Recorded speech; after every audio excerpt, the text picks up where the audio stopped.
Yo guys, what is up? Welcome back to more Zero. Welcome to some 3v3 Twilight Flame drama. So just pause the game while we're going to introduce the players, then I'll tell you the situation we're in, and you're gonna like this one. It's a bit of a controversial one. Down in the bottom left, we have Sam. Sometimes he's called Call Me Sam. He is by the Cyan GLA Stealth. Their Air Force is Raiden. He's actually quite a solid player, Raiden. I've played with him in team games a few times before, mainly on like DEF CON.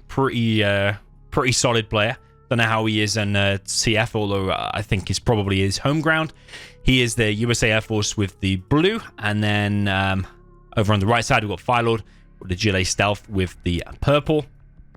Obviously, you know, Firelord have posted a few epic games, myself versus him, over the years. We've got BoYcaH up in the top right, obviously very well-known player. GLA Stealth with the red, supported by the Air Force, which is Neo, and Panther over on the left-hand side. This is a game from a tournament. The score is currently 3-2 to BoYcaH's team, and it is a best of 7, so first to win 4 games.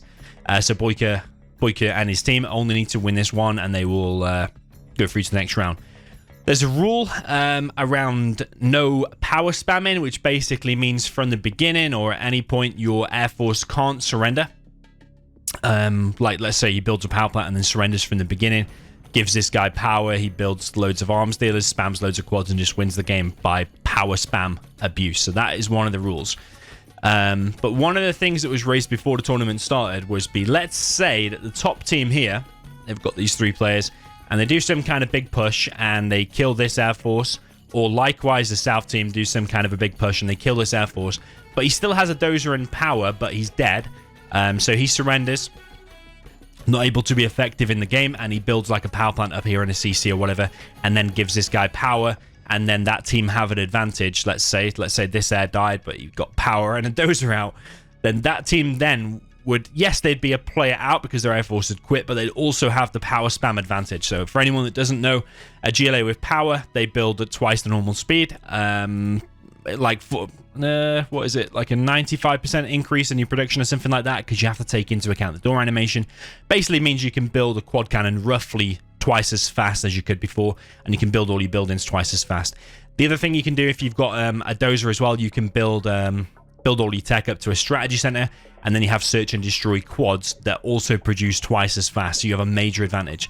So one of the things that was raised before the tournament began was that why should a team be punished by having to fight power and S&D quads, search and destroy quads, if they've just gone and killed a player? So you could kill that player, which happens to be their weakest, Neo, I think. Who have they got? Neo, BoYcaH, and Panther. Yeah, I think Panther's like an experienced TF player. BoYcaH's obviously an expert player. Neo is their weakest. So let's say the South team kill that player, it then and he quits. Their weakest player is then given power and the money and whatever else he had to the other players, which then gives the top team an advantage from losing a player. I hope that all made sense. I personally think there should have been a rule added that if that air dies for whatever reason, then the power spam rule gets abolished, and then that Air Force could also surrender and give his teammates power, so then it's an even playing field. Or something like that. But subsequently there was no rule like that implemented. The power spam rule remained, so if an air dies, he can give his mates power. And then it would lead naturally to an advantage to that team who lost their air player. I know that's a bit confusing and whatever, but some of you probably are lost during that explanation, but some of you probably also understood it. So I'll give you 3 guesses as to what you what you think's gonna happen in this game, and then you can let me know your comments down below. Right, we've got Sam going for a fake arms dealer. It's a bad strategy. You do not want to go for a fake arms dealer. We've got Raiden going for 1 supply and 2 airfields. Has he made his 3rd Chinook? Nope. Straight away, to be honest, not liking that. You don't need a fake arms dealer. You don't need to money manage. You've got enough. And it delays your quad by like 1 or 2 seconds, depending on how fast you are. Also, to be honest, don't want to criticize too much, but I don't like the positioning of these 2 airfields. They should be more there. 1 there and 1 there. I might do a tutorial on US Air Force on Twilight Flame in the future, but yeah, there should be more there. And he also should have made a 3rd Chinook, but he might be going for something funky like Comanches, but he's not.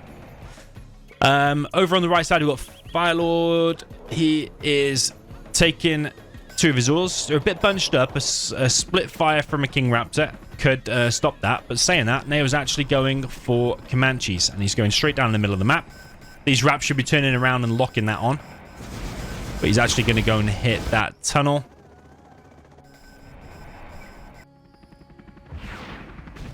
Comanche's stealth. Very weird, this. I've experimented with this Comanche build a lot, and I actually highly recommend against it. I think King Raptors just wreck it too much. I don't know why there's not been a beacon placed here. Actually, it's Raiden, so he should be alerted to this. But I think he's just heavily focused on kicking BoYkaH from the middle at the moment. Panther, which I think, like I said, is an experienced Twilight Flame player. When I say TF, I mean Twilight Flame. And BoYkaH's just going to get kicked off these oils. So BoYkaH straight away is at a big disadvantage. But we have a Firelord tunnel inside of the airbase. It looks like an aggressive tunnel, that. But it's actually defensive for his teammate. These Comanches are still coming through. But anytime they reveal themselves, they should just be instantly shot down by the Raps. And by this time, he should be on like 8 Raptors. BoYkaH's had 1 oil killed, and then he's having the other one captured. I think Firelord's been a bit lazy there. I think he should have captured both. Because he's got 2 rebels there. There's no reason why he can't be capturing both. And then you're at a huge advantage. Agility with 4 oils is insane. Raptors here for Raiden moving in. Yeah. Maybe Neo can't play Raptors. Maybe that's why they've told him to go Comanches. Does take a skill to control the Raptors. I think going Comanches is easier, but I think it's a really bad strat. You can just get 1 shot. Even 1 Raptor can kill like 3 Comanches. So Panther is pushing on the left-hand side against Call Me Sam.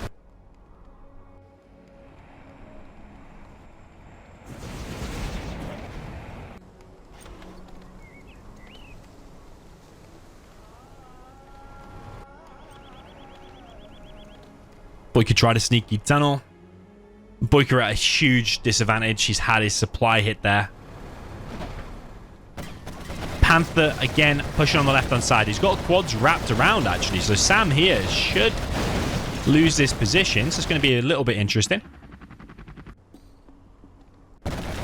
With the right side dominated by Firelord and the left side dominated by Panther. Yeah, these experienced TF players, you can always rely on them. Just if they're left in a 1v1, they'll probably win their side. These teams are made up of supposedly 1 tier 1 player, 1 tier 2, 1 tier 3 player. Something like that. They would try to be balanced. I think on the south team, probably Call Me Sam is the weakest of their team. He's got loads of tunnels here in the airbase. It's kind of weird, to be honest. Why not just do 1 tunnel here? Don't need all these tunnels deep in the base. You just need some at the entrances. Maybe later on you can do 1 in there. Very weird there from Call Me Sam. Panther has entered the base. Comanche still flying around. Detected by the Raps. Yeah, BoYkaH is here as well because he has pushed, I don't even know what from what tunnel, probably that one. And yeah, the south air. Raiden is looking very much in trouble. Panther and BoYkaH teaming up here on this tunnel, but Sam actually maybe it's not that bad of a tunnel placement. It's kind of like the Battle of 300, isn't it? You force him into a funnel and then he just pops from there. Yeah, maybe we can learn something here from these weird tunnels. Beacons all over the place. Panther just continuing the spam. Comanches actually running around and being able to kill supplies here now. Actually might go to the airbase and pick off the Raptors whilst they're on the ground. There are 4 Raptors in play.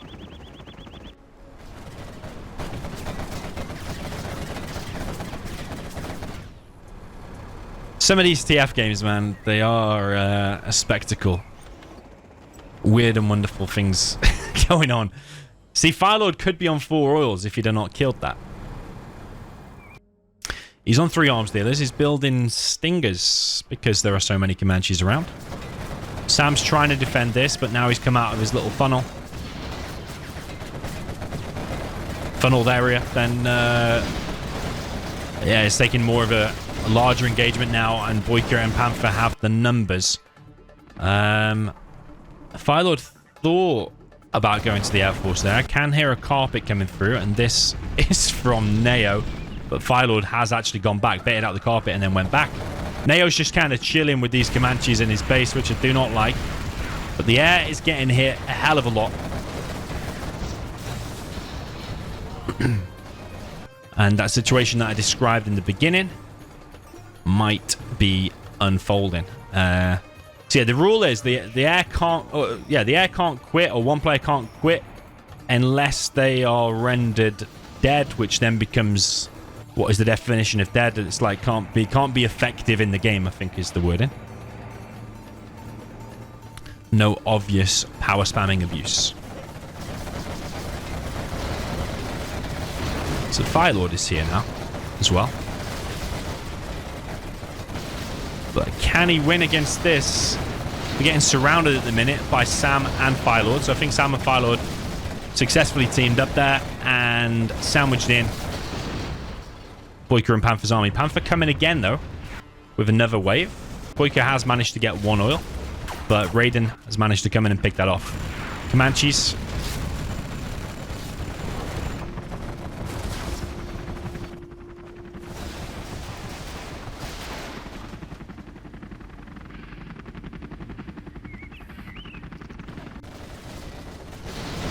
Panther coming in again.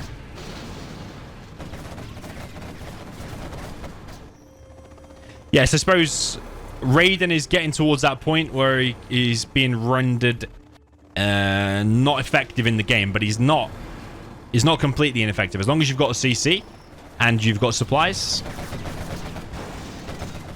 I've never seen this replay before. I have a vague idea of what happens. But like you, I'm watching it properly for the first time here, so we need to make a decision together if there was any foul play involved, or yeah, who might be the correct winner of this replay. We love a bit of controversy. So Panther's still running around with GPS scrambled quads.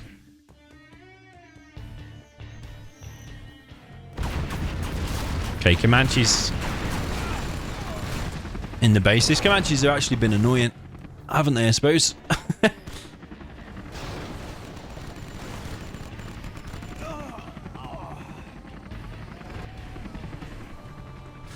Just think with some correct airplay, a lot of these Comanches should be dead already, I think.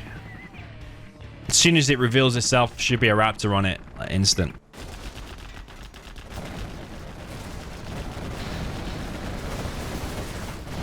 Yeah, Comanches probably should have helped out there as well. I think you could have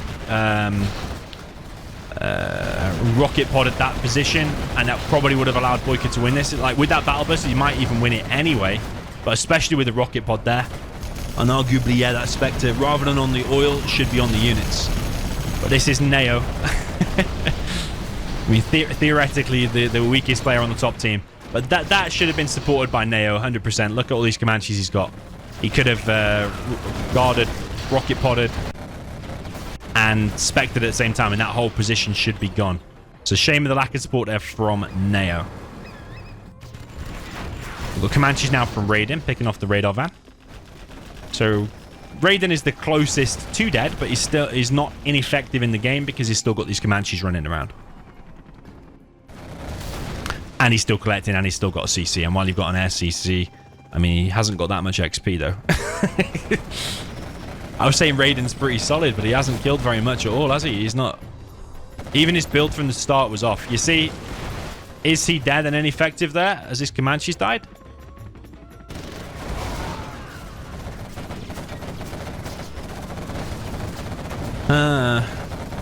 I don't know if you can say that's dead and ineffective, to be honest. Because you can always move these Chinooks out of the way, wait for your teammates to clear this, and then you're always still in the game. You've still got one unit. You're not completely ineffective there. All the base here being sold. So I think straight away there's a bit of controversy there. Should that player have quit? Is he ineffective? I think he was pretty close to dead, but there was always a chance to come back from that. That was a quit to give your team this. That's what it was. He could have escaped with there was a could have got back into the game. So there is point number one. I don't think there's a right or wrong answer if that was the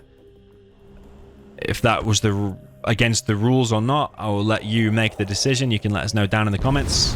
I actually don't even care, to be honest, because these games, I don't even know where they are on the bracket. It doesn't make any difference to me if whichever team gets through here. I don't know if we'll come up against them. Actually, I haven't even focused on the bracket a lot. I just know who my round number 2 is against. I'm in a team with Jazza and with Fast Air.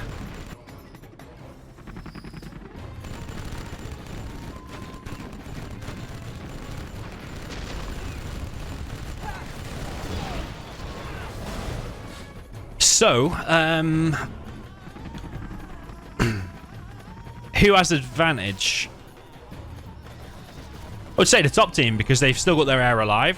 Don't know why he is building Patriots.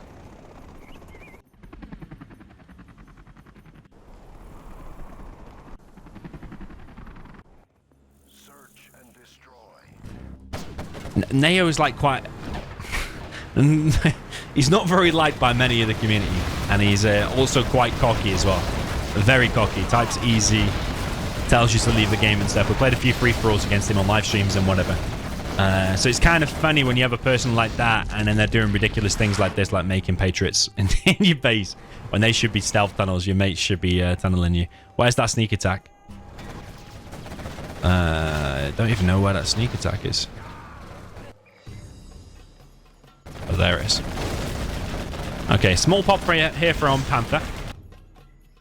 Yeah, I mean, top team have quite a big advantage, I think. Because the strat is also about to get hit there, which will give him a nice load of veterancy. He's already level 5, because we've seen Sneak. Probably Anthrax is on the way somewhere. Don't know if we've seen Anthrax. But he's also here, and they've got Comanches. So that's looking like a GG, to be honest. I can't really see a way. They've got Panther here with loads of quads. Neo running around with all his Comanches. These Comanches, man, they should be helping his mate. It's really painful to watch.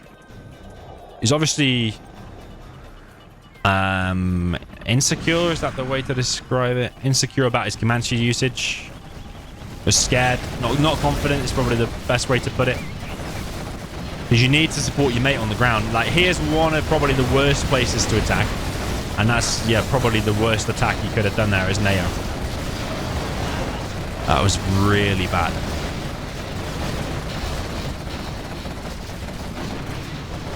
You should have done guarding rocket pods. Actually, you should have done it over here. You probably shouldn't have engaged that one, or maybe engaged from the back or from the side or something like that, and more waited for the timing of when Panther hits.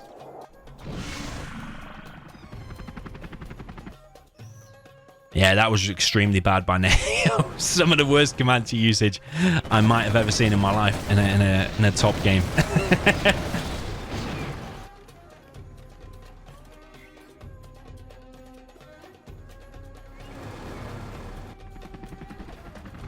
Yeah, Zero Hour's one of them funny games because I got like kind of a smallish community and to do a big 3v3 tournament. It's kind of hard to balance teams.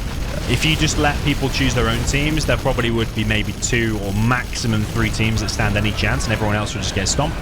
So this is one of the tournaments hosted by a guy called General Sahel, where they tried to balance the teams as much as possible. But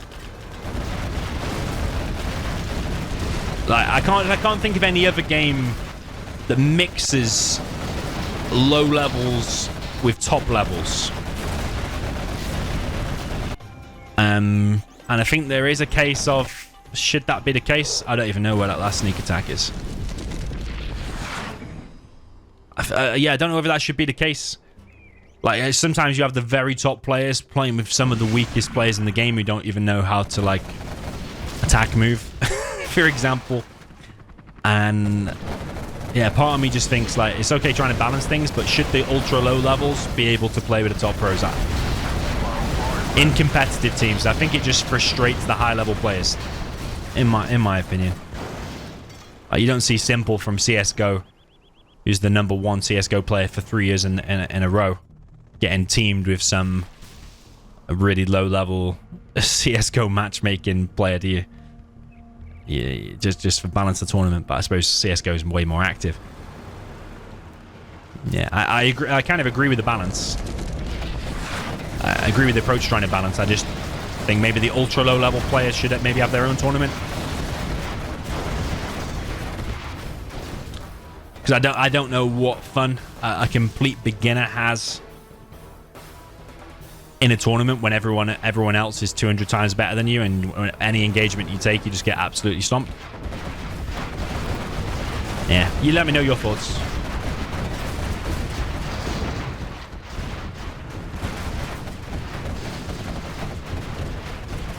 Okay, so Firelord is on a strategy center. He's not deployed search and destroy just yet. I think the top team have major advantage here. They've got loads of drop zones. But Neo... Neo, I mean, if we go by the rule, dead to a point they're ineffective. I mean, Neo's not dead, but he is ineffective. He's got loads of money. But that Comanche engagement was really, really awful. Would his team... Has he even got bombardment selected? Did I just see bombardment? Did I just see a bombardment somewhere? Am I imagining that? I think... No, I did. I saw a bombardment. Yeah, in general, in these games, you want to have hold the line. You pretty much never see the big pros playing with bombardment. Hold the line increases the strategy center HP by 100%, I think. So you're 50% or 100. I think it's 100%. So, like, it's got more survivability against the Spectre, Carpet, all this kind of stuff.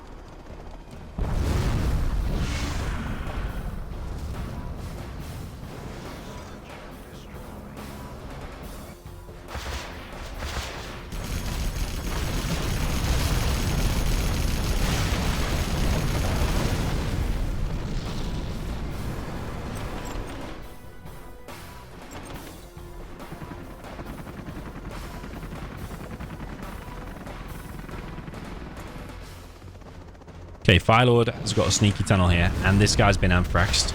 This guy's been anthraxed as well. The problem is that the strongest players on the top team don't really have that much economy. I suppose Panther's getting there with the markets, but BoYcaH has only got a few real. Got like 5 or 6 each, haven't they? Sam is pretty much out of the game. He's only got like 1 market. So it's all on Firelord, really. He's got search and destroy quads. They're probably upgraded with AP ammo. He doesn't have that much economy though, but he is collecting from here. But do you see what I mean? Like the top team were good enough to take the initiative and kill that Air Force player, but as a result suffered some kind of a disadvantage in the sense that this guy now has power and search and destroy quads.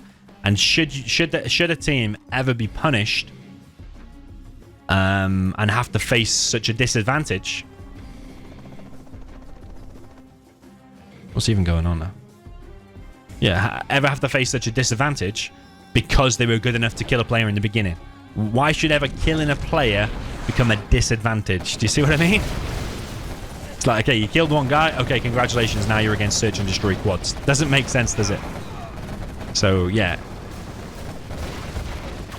Top team, in my opinion, should be able to surrender their air if they want to. Panther's played like a beast here, but I do feel a bit sorry for him. He doesn't have that much economy, and he is getting stomped here by the search and destroy quads of Firelord. BoYcaH's coming in with sorry, not search and destroy, stealth battle buses. Carpet bomb comes in from the air. That's one thing you will lose as the Air Force. If the Air Force surrenders, you lose the support powers. That's quite a decent carpet. And Sam here is probably going to get encircled now by these battle buses. So yeah, I still think top team have a major advantage. Neo should be telling the top team about where these markets are. Sneak attack there would be perfect, for example, and then Sam would be 100% dead. And then they just need to team up. So Neo has quit. He wasn't dead, but he was ineffective because he's pretty bad. And I only say that because of how cocky the guy is. He always types easy and all this kind of stuff when he sorts his attitude out. we will give him a bit more respect. But he's quit, surrendered, and given BoYcaH Search and Destroy. So realistically, that was probably the right thing to do ages ago, if there wasn't such a rule. But that does go against the rule. But you could also say that when Raiden quit, he wasn't completely ineffective. He had one Comanche. He still had like 3 Chinook selected, and he still had CC, he still had power, and could have escaped with a dozer and rebuilt his base and got back into the game. But this is the problem when you leave rules a bit open-ended for drama. Before the tournament started, I literally said it. There's gonna be drama here. Better to sort the rules out before the tournament even starts. So yeah, the drama. Well, for me, I've got 3 questions. Number 1 is, was Raiden completely ineffective and dead? Number 2 is, well, Neo definitely wasn't ineffective and dead. But number 3 is, should Neo have been able to quit because the South team had a search and destroy advantage from a dead air? I personally think the answer is, well, this is stealth workers with dropped off with a Chinook. I personally think the top team should be able to surrender their air if they've already killed the other air.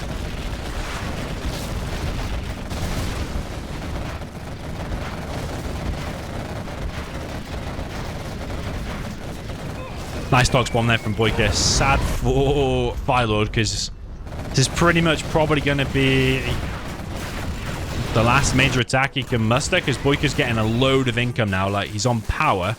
He can be on search and destroy if he builds dozer.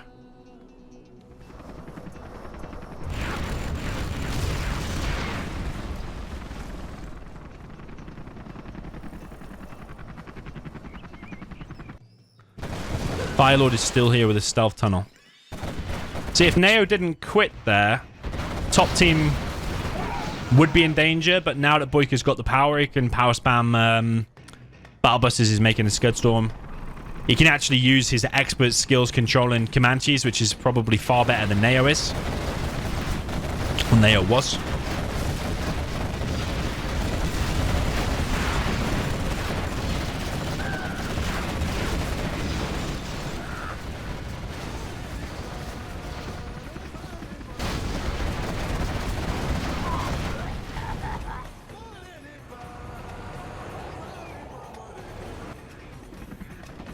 Yeah, they're still not aware of this tunnel. If we go on BoYcaH's view... I know he can see that. So Firelord quits. Now, when the games were played, I believe there was a bit of chat going on. I think Firelord and Sam were complaining that Neo quit against the rules and started power spamming, which definitely he did. But you could also maybe slightly make the case for Raiden doing that as well, because Raiden wasn't completely dead. He was almost completely ineffective. He was still running around with that one Comanche being annoying, and he definitely could have got himself back in the game.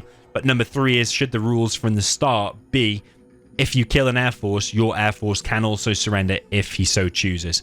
And I think that should be the case. Because what if, let's say Raiden is the weakest player of the South team. I'm not sure if he is or not, but let's say he is. You kill the Air Force, and then that weakest player then gives the other 2 strong players power and search and destroy. And then killing that air has then become a disadvantage. Why should ever killing a player become a disadvantage? That's the thing that confuses me. I suppose the other way of looking at it is if you had no rules whatsoever, so you could just power spam from the beginning. If you wanted to, you could just air could make a power and a supply and then just literally quit. But then, trust me, a lot of games would change. Sure, it's still possible to win for a team that keeps all 3 players in, but the game changes a hell of a lot. Like, it won't be King Raptors flying around anymore. It'll just be 90 million quads. So, in my opinion, even though I like to do it myself, I know some strats on Twilight Flame where you can power spam from the beginning. I think it does change it a lot, and we won't see as many epic games. Or maybe you will still see epic games, but it will change it from the known TF airplay. But yeah, anyway, that's all my thoughts. Probably offended some people in here, probably upset some people, whatever, but that's just my honest thoughts. I think there's 3 points, isn't there? Raiden wasn't fully dead. Neo definitely wasn't dead and broke the rules, but 3 is, should the rules have been sorted from the very beginning when it was raised. I think that is the objective truth. But yeah, like I said, it doesn't really impact me at all. whoever wins here or whoever goes through, I personally think my team could probably beat both of these teams. So I really, honestly don't care too much, but I would like it to be resolved in some way. So yeah, GG, well played. Let me know what you thought in the comments. I'm sure you will, and I'll see you in the next one. If you'd like to support the channel whilst also protecting yourself online, consider getting NordVPN using my link in the description. It will hide your IP when playing Zero Out online, either through Avora or Game Ranger, and you won't lose any internet speed. So use my link in the description for a massive discount and a 30-day money-back guarantee.